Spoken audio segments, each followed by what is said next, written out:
അസ്സലാമു വറഹ്മത്തുള്ളാഹി വബറകാതുഹു.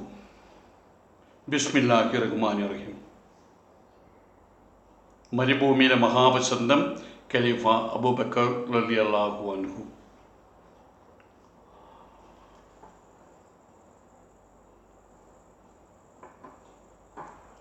വിശുദ്ധ ഭൂമിയായിരുന്ന മക്ക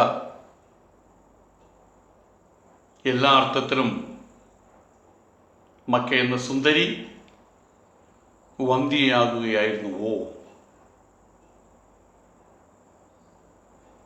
കാലങ്ങളെ കൊണ്ട് അവളെ ബാധിച്ച ജീർണത, ആ ജീർണത ഇല്ലാതാക്കാൻ അതിനെതിരെ പടപൊരുതാൻ ത്രാണിയുള്ള ആണുങ്ങൾ, പുരുഷന്മാർ അവിടെ ആരുമില്ലാതെ വന്നു എന്നാണോ വിശ്വസിക്കേണ്ടത്?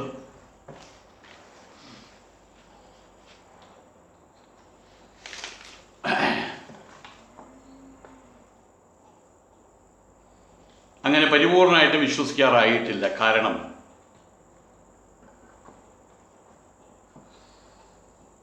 ചിന്തിക്കുന്ന ആളുകൾക്ക് മടുപ്പുളവാക്കുന്ന ഈ ആഭാസങ്ങൾ, നിറഞ്ഞ ആഭാസങ്ങൾക്ക് ഇടയിലും ഏകദൈവ വിശ്വാസികളായിട്ട് ചില നല്ല മനുഷ്യർ, കുറച്ചാളുകളാണെങ്കിൽ പോലും ചില നല്ല മനുഷ്യർ, ചിന്തിക്കുന്നവർ, തങ്ങൾക്ക് ദൈവദത്തമായിട്ട് കിട്ടിയ ബുദ്ധി ഉപയോഗിക്കുന്നവർ, അങ്ങനെയുള്ള ആൾക്കാർ അവിടെ എവിടേക്ക് ഉണ്ടായിരുന്നു.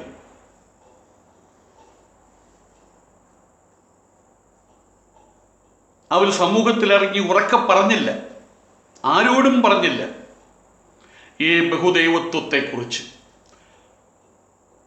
അതിലടങ്ങിയിരിക്കുന്ന അന്ധവിശ്വാസങ്ങളെക്കുറിച്ച്, മൗഢ്യങ്ങളെക്കുറിച്ച് അവരാരോടും പറഞ്ഞില്ല. പക്ഷെ അവർ സ്വയം അതിനെ ഖണ്ഡിക്കുകയുണ്ടായി. വിഗ്രഹാരാധന, ബഹുദേവതാരാധന എന്നിത്യാദി കാര്യങ്ങളെ പലപ്പോഴും സ്വകാര്യ സംഭാഷണങ്ങളിൽ എങ്കിലും ഈ ജീർണതയ്ക്കെതിരെ അവർ ശബ്ദിക്കുകയുണ്ടായി. അവരരിശം കൊള്ളുകയുണ്ടായിട്ടുണ്ട്.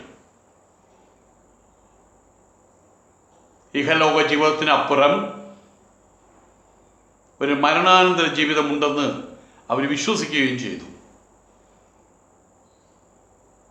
അവരിൽ ഒരാളാണ് സുവൈദ് ഇബ്നു ആമിറിൽ മുസ്തലഖി. മറ്റൊരാൾ ആമിർ ഇബ്നു ലരീബുൽ അദ്വാനി. അദ്ദേഹം പ്രഖ്യാപിക്കുകയുണ്ടായി, സ്വന്തത്തെ സൃഷ്ടിച്ച് യാതൊന്നിനെക്കുറിച്ചും എനിക്കറിയില്ല, ഒരു വസ്തുവുമില്ല സൃഷ്ടിക്കപ്പെടാത്തതായിട്ട്. വരുന്നവരൊക്കെ പോകുന്നുണ്ട്. രോഗങ്ങൾ മനുഷ്യനെ കൊല്ലുന്നുണ്ട്. ചില ഔഷധങ്ങൾ ചിലപ്പോൾ അവനെ രക്ഷിക്കുന്നുണ്ട്.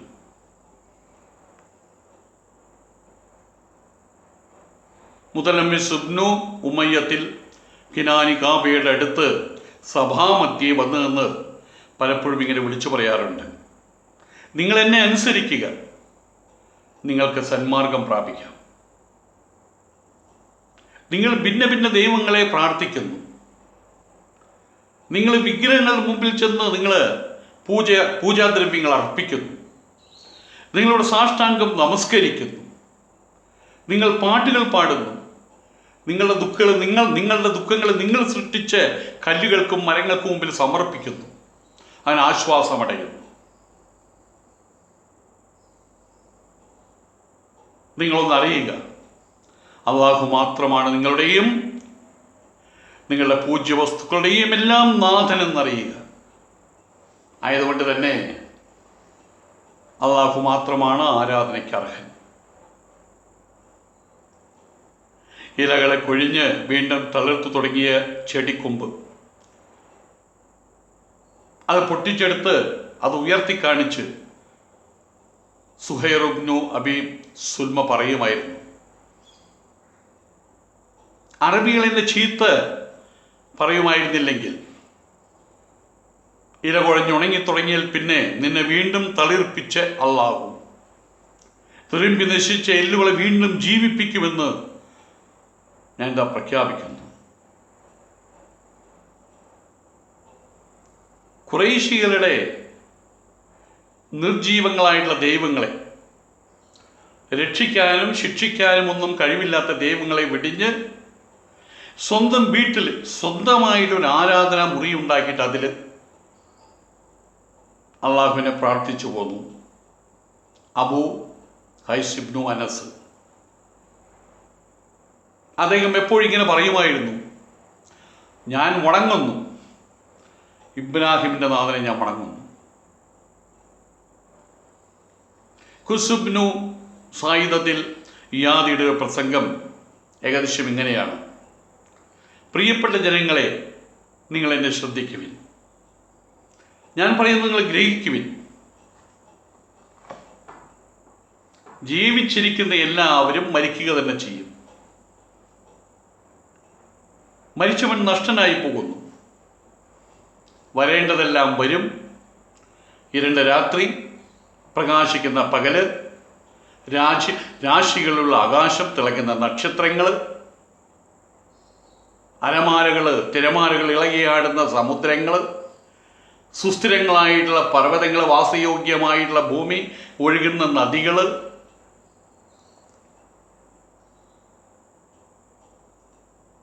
ഉപരിലോകത്ത് വാർത്തയുണ്ട്, ഭൂമിയിലോ ഗുണപാഠവും. എന്താണ് മനുഷ്യരുടെ അവസ്ഥ? അവർ പോയി മറയുന്നു, തിരികെ വരുന്നുമില്ല. അവർ പോയ ഇടം അവിടെ ഇഷ്ടപ്പെട്ടതുകൊണ്ട് അവിടെ സ്ഥിരതാമസമാക്കിയതാണോ അവർ? അതോ സർവരാരും ഉപേക്ഷിക്കപ്പെട്ടതുകൊണ്ട് മാത്രം അവിടെ കഴിയുകയാണോ? ഖുസ് അല്ലാഹുവിനെ കുറിച്ച് പിടിച്ച് ആണയിടുന്നു. അത് കുറ്റമല്ല. നിശ്ചയം അള്ളാഹുവിനൊരു ദീനുണ്ട്, അതാണ് നിങ്ങൾക്ക് അഭികാമ്യം. നിങ്ങൾ സ്വീകരിച്ച് അന്ധവിശ്വാസം ജഡിലമാർന്ന ദീനിനേക്കാൾ ശ്രേഷ്ഠവും മഹനീയമായതും അതുതന്നെ അള്ളാഹുവിൻ്റെ ദീൻ. പക്ഷെ നിങ്ങളത് സ്വീകരിക്കുന്നില്ല. നിങ്ങളെല്ലാം നിഷിദ്ധത്തിൽ മുഴുകി കഴിയുകയാണ്. നിങ്ങൾ നരകത്തിലേക്കുള്ള വഴി വെട്ടി വെളിവാക്കുകയാണ്.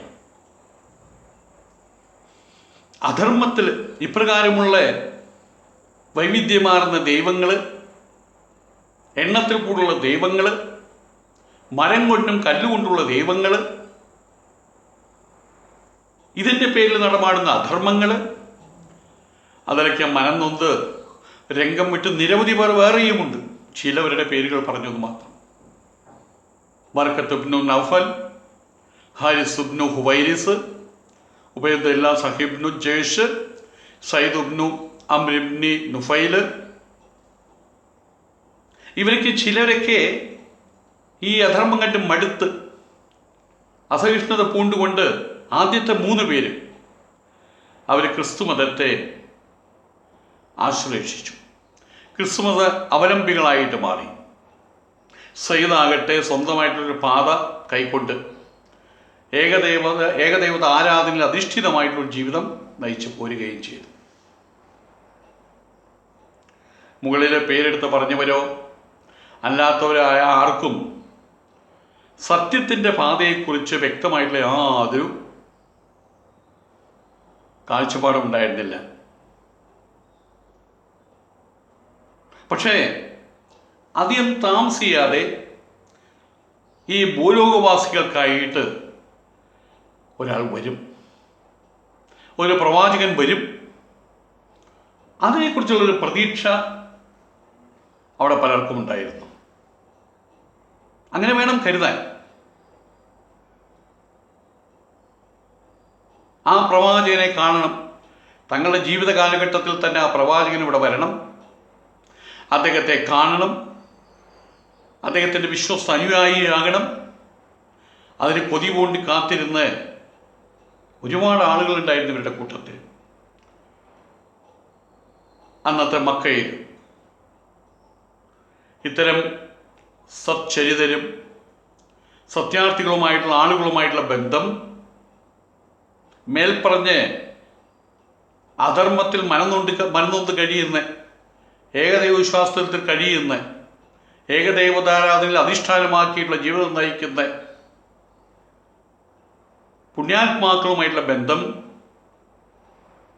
നമ്മുടെ അബൂബക്കറിൻ്റെ ജീവിതത്തെ വളരെയധികം സ്വാധീനിച്ചിരുന്നു. വരാനുള്ള പ്രവാചകനെ കുറിച്ചുള്ള പ്രവചനം അദ്ദേഹം അവരിൽ നിന്ന് പലപ്പോഴായിട്ട്, പല സമയത്ത്, പല രൂപത്തിലും ഗദ്യങ്ങളായിട്ടും പദ്യങ്ങളായിട്ടും പ്രസ്താവനകളായിട്ടും കേൾക്കുകൂടി ചെയ്തിട്ടുണ്ട്. അൽഹംദുലില്ലാഹ്.